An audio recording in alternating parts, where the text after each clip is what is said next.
The research station's greenhouse hummed with the gentle whir of atmospheric processors, creating a pocket of controlled paradise in the void of space. Zara Nady pressed her palm against the cool glass of the observation window, watching the twin moons of Kepler 442 drift across the star-filled darkness. Her violet skin seemed to glow in the soft bioluminescent light from the plants behind her, and her silver eyes reflected the distant celestial bodies with an intensity that made them appear almost metallic. "Still can't sleep?" Marcus Vale's voice carried a note of concern as he emerged from the maintenance corridor, his tool belt clinking softly against his hip. The human engineer had been working the night shift for 3 months now, and he'd grown accustomed to finding the Valerian botanist in the greenhouse during the late hours.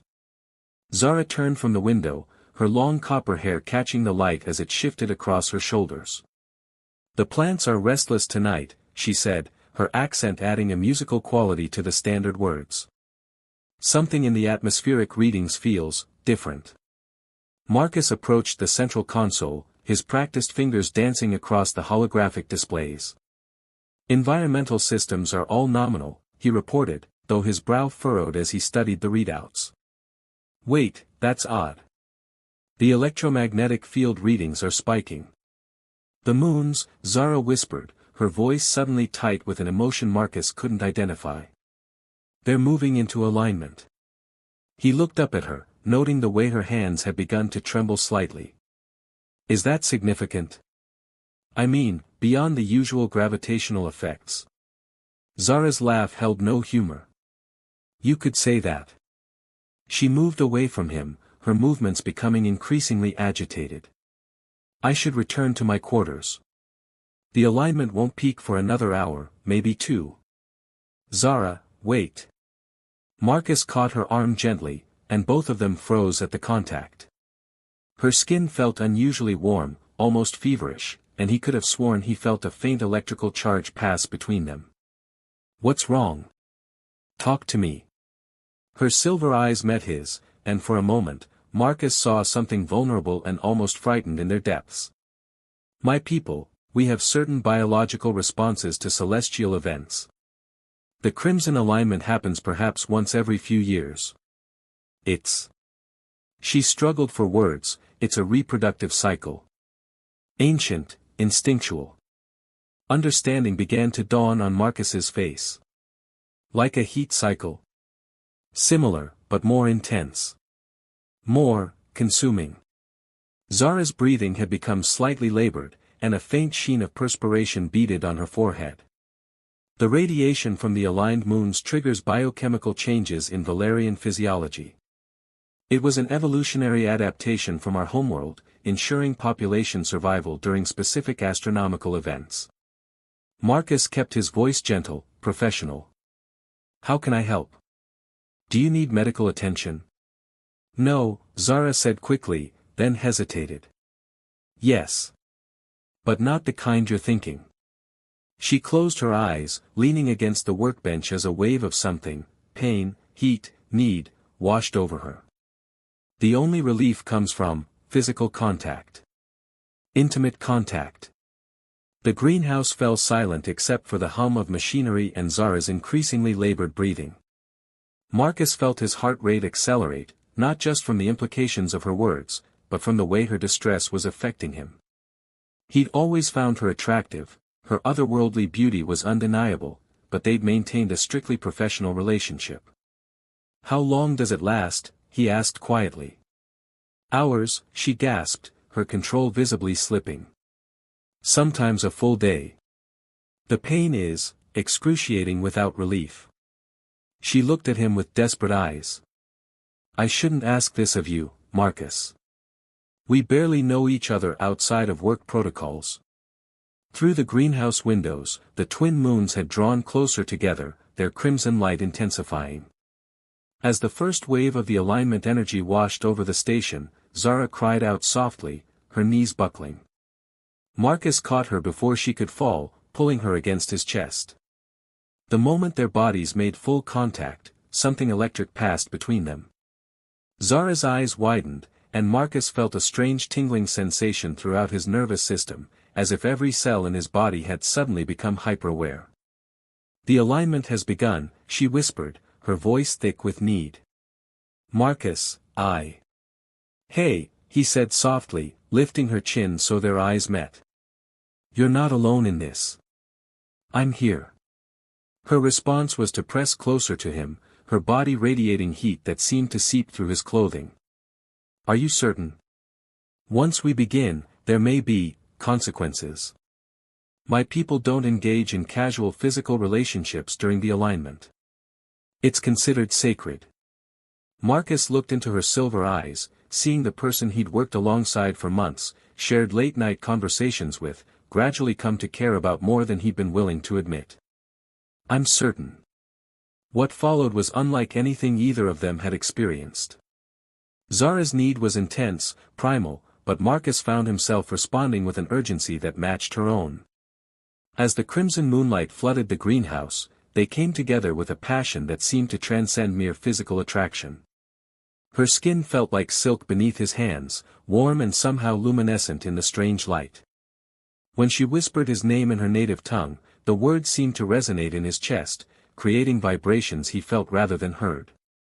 Every touch, every kiss, every moment of connection sent waves of sensation through both of them that were amplified by the moon's radiation. Time became meaningless. They moved together in a dance as old as Zara's species, yet new and wondrous in its intensity. Marcus found himself understanding her needs without words, responding to cues he couldn't consciously identify. When she cried out in the ancient Valerian language, he somehow knew she was calling his name, claiming him as thoroughly as he was claiming her. As the moons reached their perfect alignment, the greenhouse filled with an otherworldly crimson glow that seemed to pulse in rhythm with their heartbeats. In that moment of celestial perfection, something profound occurred, a connection that went beyond the physical, beyond the satisfaction of biological need. Marcus felt it as a warm spreading sensation that began in his chest and flowed outward, connecting him to Zara in a way that defied explanation. Her silver eyes widened as she experienced the same phenomenon, a bond forming between them that was both alien and completely natural. When the immediate intensity finally subsided, they lay together among the scattered tools and plant samples, their breathing gradually returning to normal. The moons had begun their slow separation, but the strange energy between them remained, a constant warm pulse that seemed to synchronize their heartbeats. What was that? Marcus whispered, his arms tightening around her as she nestled against his chest. Zara was quiet for a long moment, her fingertips tracing patterns on his skin that seemed to generate tiny sparks of electricity. I'm not entirely certain, she admitted. The alignment triggers biological responses, but this feels different. Deeper. Marcus lifted her chin, studying her face in the slowly fading moonlight. No regrets. Her smile was soft, genuine, and held a warmth that made his chest tighten. No regrets, Marcus Vale. Though I suspect our lives have just become considerably more complicated. As if to underscore her point, the greenhouse's communication system chimed with an incoming message. The night shift supervisor's voice crackled through the speakers, all personnel report status. We're showing some unusual electromagnetic readings from the greenhouse section. Marcus and Zara exchanged glances, both suddenly aware of their state of undress among the scattered work materials. But beyond the immediate practical concerns, they both sensed that something fundamental had changed between them, something that would reshape not just their relationship, but their understanding of what was possible between their species. The crimson alignment was ending, but for Marcus and Zara, something entirely new was just beginning. The first thing Marcus noticed when he woke was the absence of sound. The greenhouse's usual gentle hum seemed muted, as if he were hearing it through water. The second thing he noticed was the warm weight pressed against his side, and the third was the soft rhythm of breathing that wasn't his own but somehow felt familiar, as natural as his own heartbeat. Zara stirred against him, her copper hair spilling across his chest like liquid metal in the soft morning light filtering through the observation windows. Her violet skin held a subtle luminescence that he hadn't noticed before, a gentle glow that seemed to pulse in time with something deep within his own chest. "Good morning," she murmured, her voice carrying a huskiness that made warmth spread through his abdomen. But as she spoke, Marcus felt something extraordinary, an echo of her contentment, a warm golden sensation that wasn't his own emotion but somehow existed within him. "Did you feel that?" he asked, propping himself up on one elbow to look down at her. Zara's silver eyes opened fully, studying his face with an intensity that made him acutely aware of every micro-expression he might be making. "Your confusion," she said softly. "Yes, I can sense it. And beneath it." She placed her palm flat against his chest, over his heart. "Wonder. Excitement." Marcus covered her hand with his own, marveling at how right the simple contact felt. "Is this normal? For your species, I mean." "No." Zara sat up, her scientific curiosity overriding any self-consciousness about their shared nudity. "The alignment triggers physical need, nothing more. This connection we're experiencing, it's unprecedented. Valerian bonding typically only occurs between members of our own species, and even then, it requires multiple alignment cycles to develop. But we're experiencing it after just one night. We shouldn't be experiencing it at all." Zara stood gracefully, beginning to gather their scattered clothing. As she moved, Marcus found himself acutely aware of her location in the room, as if part of his consciousness had extended to include her presence. "Your species lacks the neural pathways for psychic bonding. It should be impossible." Marcus rose as well, pulling on his work shirt. "Maybe impossible is just another word for something we haven't figured out yet." He paused, tilting his head as if listening to something only he could hear. "You're worried about something specific?" Zara froze in the act of fastening her jumpsuit, her silver eyes widening. "How did you?" "I can feel it. Like a knot in my stomach, but it's not my anxiety." Marcus moved closer to her, his brow furrowed with concern. "What's wrong?" She was quiet for a long moment, and through their strange new connection, Marcus sensed her internal struggle, the desire to confide in him warring with ingrained caution. Finally, she spoke. "Station protocol strictly forbids intimate relationships between research staff. If Chief Reeve discovers what happened between us." She didn't need to finish the sentence. They both knew the consequences: immediate transfer, career damage, possible blacklisting from future deep space assignments. "Then we'll be careful," Marcus said simply, reaching for her hand. The moment their fingers touched, that warm electric sensation flowed between them again, stronger now, more defined. "We can figure this out." The greenhouse's communication system crackled to life, interrupting their conversation. "All night shift personnel report to briefing room 7 for debriefing. Electromagnetic anomaly investigation begins at 0800 hours." Zara and Marcus exchanged glances, both thinking the same thing: they were the electromagnetic anomaly. "We should arrive separately," Zara suggested, though Marcus could feel her reluctance through their bond. "Agreed. I'll finish the maintenance reports first, give you a 10-minute head start." As Zara gathered her research materials, Marcus found himself watching her with an intensity that surprised him. Every movement seemed graceful, purposeful, and he realized he was memorizing details he'd never noticed before: the way she tucked a strand of copper hair behind her ear when concentrating, the slight tilt of her head when she was thinking, the gentle curve of her smile when she caught him watching her. "This is going to be difficult," she said quietly, and he felt the echo of her words in his chest, not just hearing them, but experiencing the emotion behind them. "The hiding, or the bond?" "Both." She moved to the door, then paused, looking back at him. "Marcus, last night was extraordinary. But we need to understand what's happening to us before we can decide what it means." After she left, Marcus stood alone in the greenhouse, acutely aware of her absence like a phantom limb.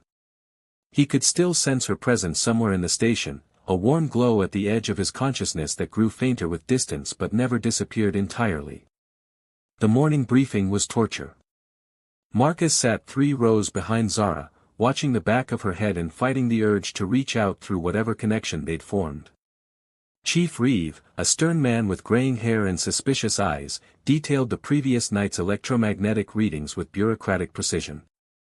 The anomalous energy signatures appeared to originate from the greenhouse section, Reeve announced, his gaze sweeping the assembled staff.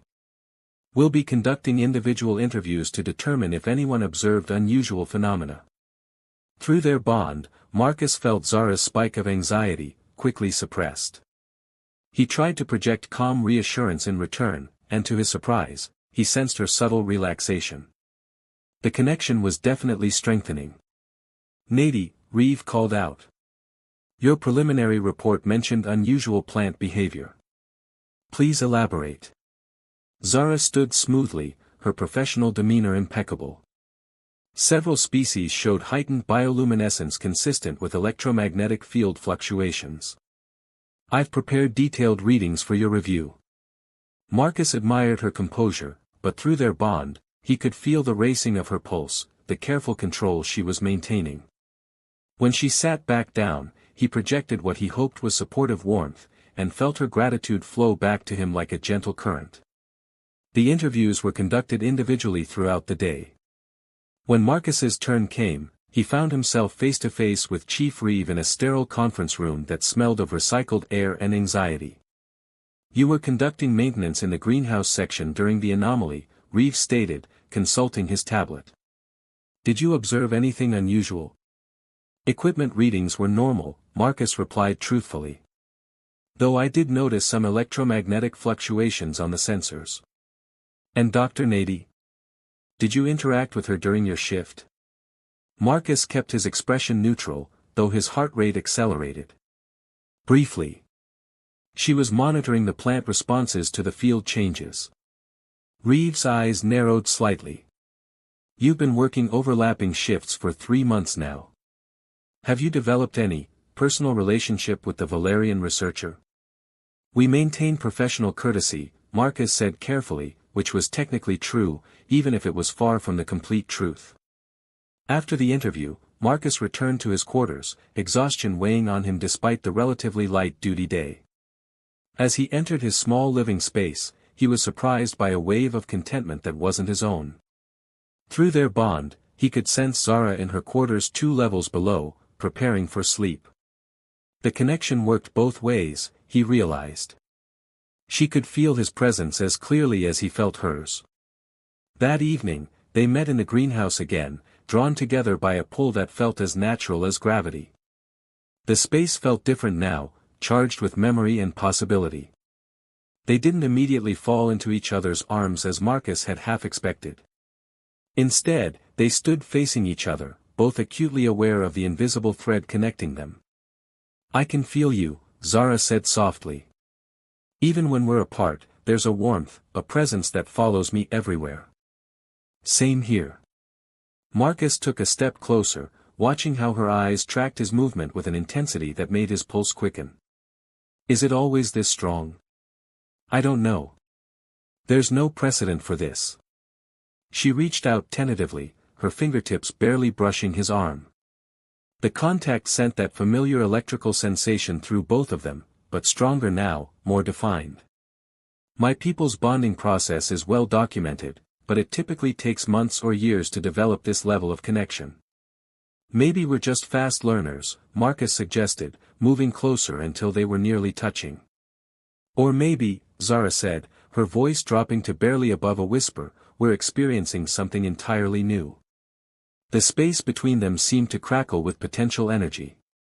Marcus could feel her pulse as clearly as his own, could sense the desire building in her that matched his own growing need. But beneath the physical attraction was something deeper, a rightness, a completion that he'd never experienced with anyone else. "Zara," he said her name like a prayer, and she responded by closing the final distance between them. Their kiss was different from the passionate urgency of the night before. This was exploration, discovery, a careful mapping of this new territory they'd found themselves in. Through their bond, Marcus could feel her emotions as she felt his, wonder, desire, and beneath it all, the growing certainty that whatever was happening between them was profound and irreversible. When they finally broke apart, both breathing hard, Zara rested her forehead against his.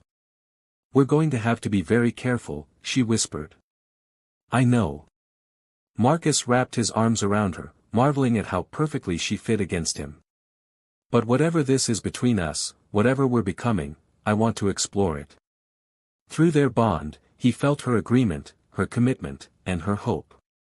But he also sensed something else, a shadow of concern that she wasn't quite ready to voice.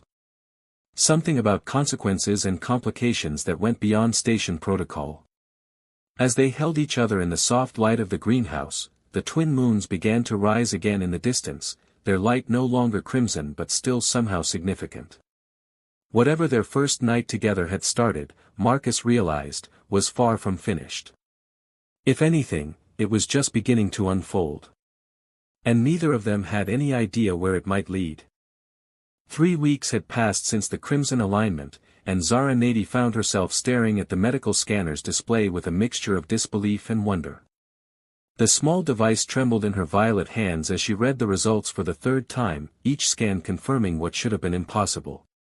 She was pregnant. The greenhouse around her felt suddenly too small, the carefully controlled atmosphere stifling. Through the psychic bond that had grown stronger with each passing day, she could sense Marcus's presence in the lower engineering levels, his consciousness a warm, steady beacon in her mind. Right now, he was focused on recalibrating the atmospheric processors, his thoughts orderly and methodical. He had no idea that their world was about to change completely. This can't be right, she whispered to herself, running the scanner over her abdomen once more. But the readings remained consistent, early-stage pregnancy, approximately 3 weeks along, with cellular development patterns that suggested a hybrid embryo. Interspecies conception between humans and Valerians had been theoretically possible but practically unheard of. The genetic compatibility was marginal at best, and successful pregnancies were documented in fewer than 1% of recorded cases. Yet here she was, carrying Marcus's child. A soft chime from the greenhouse's communication system interrupted her thoughts. "Nady, report to Chief Reeves' office immediately," came the curt announcement. Zara's heart stuttered, and she felt an answering spike of concern from Marcus through their bond. Their connection had grown so strong that they could now share emotions across the entire station, though they'd learned to maintain careful mental barriers during work hours to avoid detection. She quickly secured the medical scanner in her personal storage locker and made her way through the station's corridors, her mind racing. Had Reeve discovered their relationship? The chief had been increasingly watchful over the past few weeks, his suspicious gaze lingering on her and Marcus during staff meetings. The administrative section of the station felt cold and clinical compared to the warm, living atmosphere of the greenhouse. Zara pressed the door chime outside Reeves' office, her hands clasped behind her back to hide their trembling. "Enter," came the sharp command. Chief Reeves sat behind his desk, his graying hair meticulously styled and his uniform crisp despite the early hour. His pale eyes studied Zara with an intensity that made her skin crawl. Beside him stood a figure she didn't recognize, a tall, imposing Valerian male with the traditional ritual scarring of the council class across his dark purple skin. "Dr. Nady," Reeve began, his voice carefully neutral. "Allow me to introduce Council Representative Thane Vexhai. He's here to discuss some irregularities in our recent electromagnetic readings." Zara's blood turned to ice. A council representative meant official investigation, and Thane's presence specifically suggested that word of unusual Valerian activity had reached the highest levels of her species' government. "Representative Thane," she said, offering the traditional bow of respect. "I'm honored by your presence." Thane's golden eyes studied her with an unreadable expression. When he spoke, his voice carried the formal cadence of the old tongue. "The honor is mine, young scholar. I have traveled far to investigate reports of an unauthorized bonding event involving a member of our species." The words hit Zara like a physical blow. Through their connection, she felt Marcus's sudden alarm, he'd sensed her distress from 2 decks away. "I'm not certain I understand," she said carefully, though her racing pulse betrayed her anxiety. "The electromagnetic signatures from 3 weeks ago were quite distinctive," Reeve interjected, consulting his tablet. "The pattern matches recorded instances of Valerian psychic bonding. Since you're the only member of your species on this station, the logical conclusion is that you've formed an unauthorized attachment to a human crew member." Specifically, Thane added, his tone grave, Engineer Vale. Our monitoring systems detected psychic resonance patterns consistent with active bonding whenever you two are in proximity. Zara felt the world tilt around her. Not only had they discovered the bond, but they'd been monitoring it. Representative Thane, I can explain. There is no explanation that would justify this violation, Thane interrupted, his voice hardening. Bonding with an alien species is forbidden by the sacred codex. You have compromised not only yourself but potentially contaminated the purity of our psychic heritage. Contaminated? Zara's scientific mind recoiled at the term. Representative, the bond occurred naturally. If anything, it suggests evolutionary adaptation. It suggests corruption, Thane snapped. You will return to Valeria immediately for purification rituals and exile proceedings. The words echoed in the small office like a death sentence. Exile from Valerian society meant not just banishment from her homeworld, but complete severing from her people, her culture, her life's work. And if they discovered her pregnancy? Through their bond, Marcus's presence suddenly blazed brighter, his protective instincts flaring to life. Zara tried to project calm, but she could feel his alarm growing stronger. Chief Reeve, she said, turning to the human administrator, surely there are protocols for interspecies relationships? Precedents? Reeve's expression remained cold. Station regulations are clear. Intimate relationships between research staff are prohibited. Engineer Vale will be transferred to Kepler Station within the week. You're separating us, Zara said, the words coming out more accusingly than she'd intended. We're correcting a mistake, Thane replied curtly. The human will be relocated, and you will return to face the consequences of your actions. As if summoned by her distress, the office door chimed. Marcus's voice came through the intercom, carefully controlled but tight with concern. Chief Reeve, you requested my presence for urgent consultation on the electromagnetic readings. Zara's heart lurched. He'd felt her distress and found an excuse to come to her aid, but walking into this room would only make things worse. Actually, yes, Reeve said, pressing the door release. Engineer Vale, please join us. Marcus entered the office, his eyes immediately finding Zara's. Through their bond, she felt his quick assessment of the situation, his protective instincts sharpening as he took in Thane's imposing presence and Reeve's hostile demeanor. Gentlemen, Marcus said evenly, is there a problem? Mr. Vale, Thane said, his tone dismissive, you've been engaging in unauthorized psychic bonding with a Valerian citizen. This constitutes a serious violation of interspecies protocol. Marcus's jaw tightened almost imperceptibly. I'm not sure what you mean by unauthorized. Dr. Nady and I have maintained professional working relationships. Professional relationships don't generate psychic resonance patterns detectable from orbit, Reeve interjected dryly. The readings are quite conclusive. Through their bond, Zara felt Marcus's mind racing, calculating options, assessing threats. His protective instincts were in full force now, and she could sense his growing determination to fight for their relationship. With respect, Marcus said carefully, I'm not familiar with Valerian law regarding psychic bonding. Perhaps you could enlighten me about what exactly we're accused of. Thane's golden eyes flashed with irritation. Ignorance is not a defense, human. You have corrupted a daughter of Valeria with your alien influence. The bond must be severed, and both of you must face the consequences. And if we refuse? Marcus asked quietly. The question hung in the air like a challenge. Zara felt a surge of love and admiration for him through their bond, he was willing to fight for them, consequences be damned. Then you'll both be remanded to custody pending formal charges, Reeve said.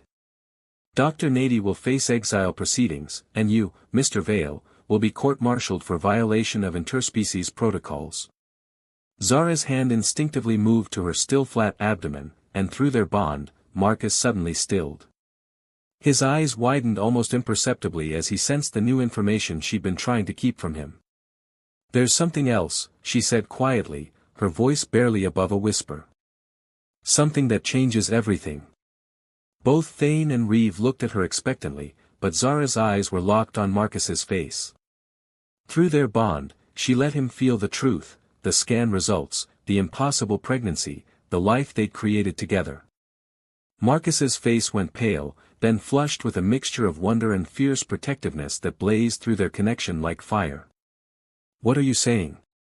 Thane demanded, his voice sharp with suspicion. Zara lifted her chin, drawing on reserves of courage she didn't know she possessed. "I'm saying that the bond between Marcus and me has already created something unprecedented.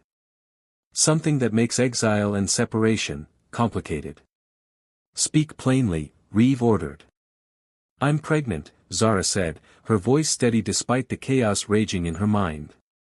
"With a human-Valerian hybrid child. The first successful interspecies conception in recorded history." The silence that followed was deafening. Thane's face went through a series of expressions: shock, horror, and something that might have been awe.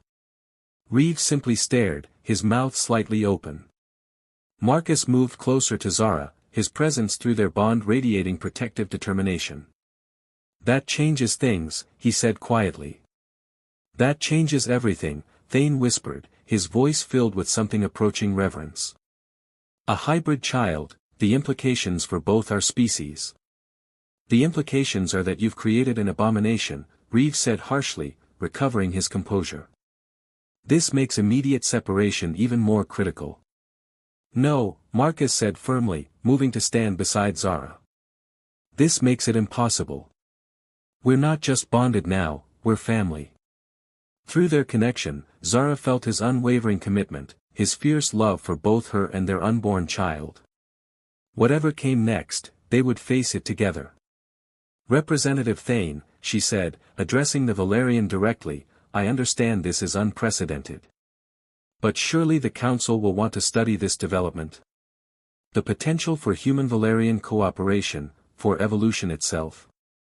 Thane's golden eyes studied her face, and for a moment, she thought she saw uncertainty in their depths. "The Council will indeed want to study this development," he said slowly. "But whether they'll see it as evolution or corruption remains to be seen." "Then we need time," Marcus said. "Time to prove that what we have isn't corruption, it's something new. Something that could benefit both our species." Reeve stood abruptly. "This is beyond my authority. I'm placing you both under station arrest pending Council deliberation." "That won't be necessary," Thane said, his voice thoughtful. "I will remain on the station to observe and report. The Council will want detailed documentation of this phenomenon." As the meeting concluded and they were escorted back to their quarters under guard, Zara felt the weight of uncertainty pressing down on them. Through their bond, Marcus's presence remained steady, determined, but she could sense his concern for their future. "Whatever happens," he said quietly as they reached the junction where their paths would separate, "we're in this together." "Together," she agreed, her hand briefly touching her abdomen where their child grew. But as they were led to their respective quarters, Zara couldn't shake the feeling that their greatest challenges were still ahead. The bond between them had created something unprecedented, but whether that would be their salvation or their doom remained to be seen. Through their psychic connection, she felt Marcus's love and determination burning bright, and for now, that would have to be enough to sustain them through whatever came next. The twin moons were rising again outside the station windows, no longer crimson but still watching over them like silent sentinels. And in the growing darkness, Zara allowed herself to hope that love might be strong enough to overcome the forces arrayed against them. But first, they would have to survive what was coming.